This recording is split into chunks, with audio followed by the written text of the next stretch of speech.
au 19e, et pour éviter d'alourdir le gros linteau en pierre, ils sont venus évider les ailes qui se trouvent à gauche et à droite, qui sont complètement creuses.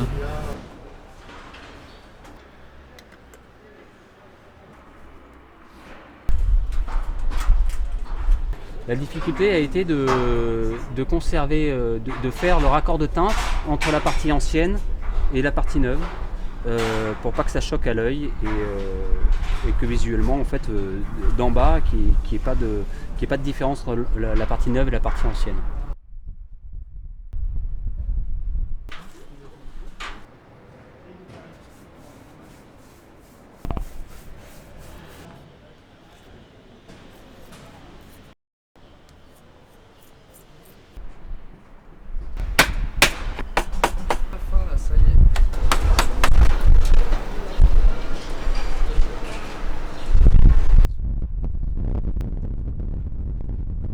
Le cuivre a pour but de venir protéger les poteaux en bois.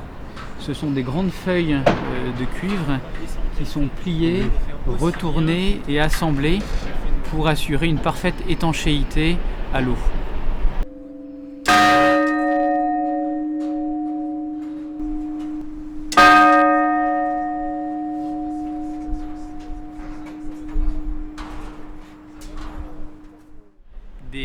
Des cas très intéressants rencontrés sur le chantier.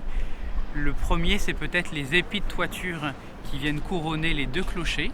Nous en avons 4. Les textes anciens nous ont appris en phase étude qu'ils étaient initialement dorés à la feuille d'or. Avec l'échafaudage en place, on a pu confirmer cette donnée en retrouvant certaines feuilles derrière certains éléments des épis. Et donc nous les avons naturellement remis en dorure. L'entreprise Chauvet, c'est une entreprise lyonnaise très connue au 19e et spécialisée dans la création des cadrans d'horloge de grande dimension.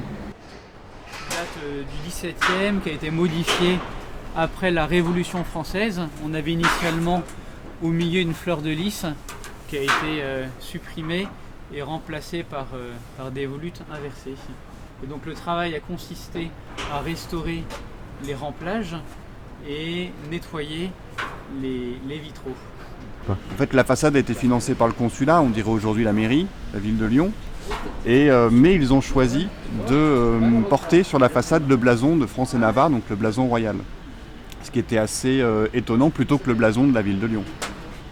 Mais ça témoigne aussi de la dimension nationale, pour ainsi dire, voire de fondation royale, au moins mythique, du Grand Hôtel-Dieu. C'est aussi pour ça que vous avez sur la façade Prince de Soufflot, sur les quais du Rhône, les sculptures d'Ultregoth et Childebert, qui n'ont pas fondé l'Hôtel-Dieu ici, mais quelque part l'Hôtel-Dieu était porté sous cette dimension nationale et cette inspiration.